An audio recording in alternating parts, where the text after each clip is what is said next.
మూడు రోజులు చాలా ఉధృతంగా జరిగింది కార్యక్రమం. చాలా చురుగ్గా పాల్గొంటున్నట్టు నాకు అనిపించింది. నాకు వినపడుతుంది, చాలా గట్టిగా మాట్లాడింది మీరందరూ, ఉత్సాహంగా కూడా ఉన్నట్లుగా కూడా అనిపించింది.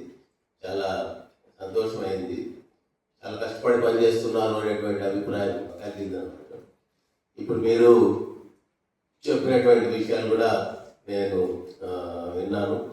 విన్న తర్వాత కూడా నాకు చాలా సంతోషం అనిపించింది. ముఖ్యంగా నాకు అనిపించింది అంటే మనం భిన్నంగా ఆలోచన చేయాలా. అందరూ అన్నీ ఆలోచన చేసినట్లే ఆలోచన చేస్తే గొర్రెదాట అంటాం కదా, మనం గొర్రెదాట అంటాం కదా. ఆ గొర్రెదాటలో ఏ గొర్రె ఏది నేర్చుకోదన్నమాట. మన వాళ్ళు మ్యాథ్స్ టీచర్స్ చెప్తుంటారు కదా, రోడ్డు ఆ పక్క గొర్రెల మంది ఉంది, ఒక గొర్రె రోడ్డుకి ఈ పక్క పోయింది, ఈ పక్క ఎన్ని గొర్రెలు మిగిలినాయి అని అడుగుతారు. ఏం చెప్తారు? ఏమండవు, అన్ని గొర్రెలు కూడా రోడ్డు అవతలకి వెళ్ళిపోయింటాయి అనమాట. అదంటే అది గొర్రెలు అనమాట. మన గొర్రెలు కాదు కదా, మనకు బుర్ర ఉంది కదా, ఆలోచన చేసిన దానికి చాలా బుర్ర ఉంది కదా. సో ఆ బుర్రను ఉపయోగిస్తే మనం అవతల పోవాలన్నా వద్దా, లేకపోతే ఇంకొక ఏదైనా చేయాలన్నా అని చెప్పి మనకు అర్థమవుతుంది అనమాట. మన పని మనం ఆ విధంగా బుర్రను ఉపయోగించడమే కాదు, మనము గ్రామాల్లో ఉన్నటువంటి ప్రజలతో వాళ్ళ బుర్రలను ఉపయోగించేటట్లు చేయడం అనమాట. ఇది మన ముఖ్యమైనటువంటి పని.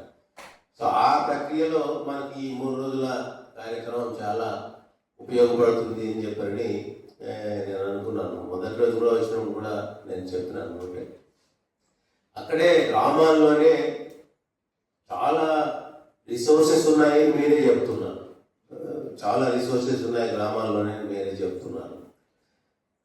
మరి అంతేకాదు, అక్కడ గ్రామాల్లోనే అక్కడ ఉన్నటువంటి రిసోర్సెస్ పైన ఏం చేస్తే ఏం జరుగుతుంది, ఎట్లాంటి వ్యాపారాలు చేయాలా, ఎట్లాంటి వ్యాపారాలు చేస్తే ఎంత ఆదాయం వస్తుంది, ఇవన్నీ కూడా వాళ్ళకు బాగా తెలుసుని కూడా మీరే చెప్తున్నారు. అంటే డిస్కషన్ చేస్తే అవన్నీ కూడా వాళ్ళ దగ్గర నుంచే అవి రాబట్టారు. కొత్తగా దానికోసం అని చెప్పినట్టే ఒక చార్టెడ్ అకౌంటెంట్నో లేకపోతే ఒక పెద్ద ఫెసిలిటేటర్నో అందుకే చెప్పాల్సినటువంటి అవసరం లేదన్నమాట.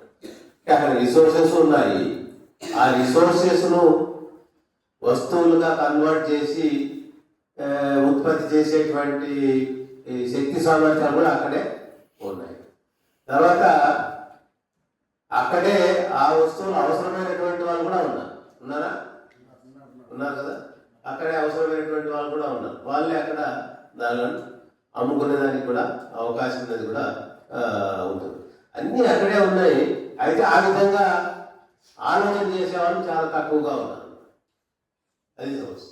ప్రతిసారి ఏదైనా మనం ఒకటి చేద్దాము, ఏదైనా వ్యాపారం చేద్దాము, లేకపోతే ఒక కూలి చెప్తే మిగతా ఏదైనా చేద్దామంటే ఎట్లా చేద్దాము, ఎవరు కొనుక్కుంటారు, ఎవరు చేస్తారు, ఇవన్నీ ఆలోచనలన్నీ ఎక్కడ అమ్మాలా, ఇట్లాంటి ఆలోచనలే వస్తాయి. కానీ ఇక్కడ ఏం అవకాశాలు ఉన్నాయి అనేటువంటి ఆలోచన మనకు చాలా తక్కువగా వస్తుంది. నాకైతే చాలా తక్కువగా అట్లాంటి అవకాశాలు గ్రామాల్లో కొంతమందికి వచ్చిందే, తప్పకుండా చేస్తూ కూడా ఉంటారు, అట్లేం లేకుండా ఏం లేదు. వాటిని కూడా మనం గుర్తించడం లేదన్నమాట. ఇప్పటికే ఆ విధంగా ఉన్నటువంటి అవకాశాలను ఉపయోగించుకునే వాళ్ళు కూడా మనం గుర్తించడం లేదన్నమాట. వాళ్ళకి వాల్యూ కూడా ఇవ్వడం లేదు. ఆ విధంగా చేసుకునేటువంటి వాళ్ళని మనం ఆ విధంగా వాళ్ళకు వాల్యూ కూడా మనం ఇవ్వడం లేదు. ఎందుకంటే మనం ఆలోచన చేసే తీరు గొర్రెదాటుగా ఉంది. మనకు తెలిసింది అదే పద్ధతిలోనే ఆలోచన చేస్తాం. మనకు తెలియకపోతే దాని గురించి మనం పట్టించుకొని అంటే దానిపైన ఆ స్పృహ మనకు రాకపోతే ఇంకా అది లేనట్లుగానే మనం అనుకుంటాం అన్నమాట. అది అక్కడ మనకు కళ్ళెదురుగానే ఉంటుంది, మనలోనే ఉంటుంది, అయినా కానీ అది లేనట్టుగా మనం భావించుకుంటాం అన్నమాట. సో అందుకోసం ఏం చెప్పంటే మనం భిన్నంగా ఆలోచన చేయాల్సినటువంటి అవసరం ఉంది. భిన్నంగా చాలా అవకాశాలు ఉన్నాయి అని చెప్పండి మనం గుర్తించేదానికి అవకాశం ఉంది అన్నమాట. సో కాబట్టి నేను అనుకునేది ఏంటంటే, మీరు గ్రామాల్లో, మీరు పనిచేసేటువంటి గ్రామాల్లో కనీసం ఒక్కొక్క గ్రామంలో ఒక 5-6 మందితో 1-2 గ్రూపులు అన్నమాట, 1-2 గ్రూపులుగా ఇట్లాంటి కార్యక్రమాలు చేయించేది కానీ మొదలు పెడితే అది ఒక రకమైనటువంటి ట్రెండ్గా ఏర్పడేదానికి అవకాశం ఉంటుంది. కాబట్టి ఆ విధంగా మీరు ఒక ఆలోచన చేసి ప్రతి గ్రామంలో కూడా మీరు పనిచేసేటువంటి మండలాల్లో గ్రామాల్లో కనీసం 5-10 మందికి ఈ విధంగా ఆలోచన చేపించి అక్కడ మనం ఫెసిలిటేట్ చేస్తే ఆ 10 మందిని 5 మందిని చూసి తర్వాత 10 మంది 20 మంది కూడా నేర్చుకోవడం అనేది జరుగుతుంది. వాళ్ళ దారిలో వాళ్ళు పోవడం అనేది జరుగుతుంది అన్నమాట. కాబట్టి ఆ విధంగా మీరు చేయాలా అని చెప్పని నేను అనుకుంటున్నాను. ఎప్పుడో గాంధీ మహాత్ముడు చెప్పినాడు స్వదేశీ అని చెప్పినని. ఇప్పుడు స్వాతంత్ర సమకాలంలో స్వదేశీ ఉద్యమమే జరిగింది. మళ్ళా కొన్నేళ్ళు దాన్ని వదిలిపెట్టి ఇప్పుడు మళ్ళీ ఉండేటువంటి బీజేపీ గవర్నమెంట్ కూడా అంతా స్వదేశీ అంటున్నారు. మళ్ళా మన దేశంలో ఉత్పత్తి అయినటువంటి సరుకులే కొందాము, మన దేశానికి ఎందుకు చైనా వాళ్ళు చేసినవి ఎందుకు కొనాలా, అమెరికా వాళ్ళు చేసినవి ఎందుకు కొనాలా అని చెప్పి ప్రభుత్వాలు చెప్తున్నాయి. మరి గ్రామాల్లో కూడా అదే సూత్రం వర్తిస్తుంది కదా. గ్రామాల్లోనే అక్కడే చేసినవి అక్కడే ఎందుకు కొనకూడదు, అక్కడే ఎందుకు చేసుకోకూడదు, అక్కడే చేసుకుంటే అది కూడా స్వయం సమృద్ధి ఉంటుంది కదా. అక్కడ గ్రామాల్లో కూడా సెల్ఫ్ రిలయన్స్ అనేది ఏర్పడుతుంది, ఆత్మనిర్భరత అనేది కూడా ఏర్పడుతుంది కదా. సో సెల్ఫ్ రిలయంట్ విలేజెస్ గా కూడా తయారవుతుంది. సెల్ఫ్ రిలయంట్ ఫ్యామిలీస్ ఉంటాయి, సెల్ఫ్ రిలయంట్ విలేజెస్ కూడా ఉంటాయి అన్నమాట. ఎప్పుడైతే ఆ విధంగా సెల్ఫ్ రిలయంట్ గా గ్రామాలు ఉంటాయో దేశం అభివృద్ధిగా చాలా వరకు సెల్ఫ్ రిలయంట్ గా ఉండేదానికి కూడా అవకాశం అనేది ఉంది అన్నమాట. కాబట్టి చాలా మామూలుగా ఆలోచన చేస్తుండేది మామూలుగా కొంతవరకు జరుగుతూనే ఉండొచ్చు, జరగనివ్వండి. అది అదంతా మనం పక్కన పడేస్తామని కాదు నా ఉద్దేశం. ఇంకో రకంగా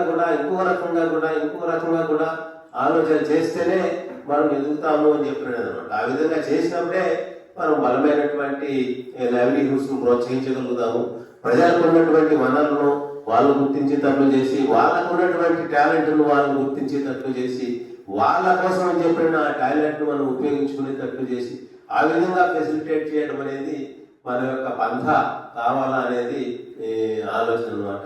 సో కాబట్టి మీకు అందరికీ నేను ధన్యవాదాలు తెలియజేస్తున్నాను. అయితే నేను చూడదలుచుకున్నది ఏంటంటే, మీరు ప్రతి గ్రామాల్లో ఇప్పుడు చెప్పినారు కదా, మీరు కొంతమంది మీరు ప్రతి గ్రామాల్లో కూడా ప్రతి గ్రామంలోనూ 5-10 మందితో స్టార్ట్ చేసి రాబోయే 1-2 నెలల్లో 5-10 మందితో మీరు ఆలోచన చేయించి ఆ దిశగా మనం ప్రయత్నం చేసేది మొదలు పెడితే అది అదే ఒక ప్రవాహం అవుతుంది అని చెప్పని నేను అనుకుంటున్నాను అనమాట. సో మీరు ఆ విధంగా ముందుకు పోవాలా అని చెప్పని నేను కోరుకుంటున్నాను.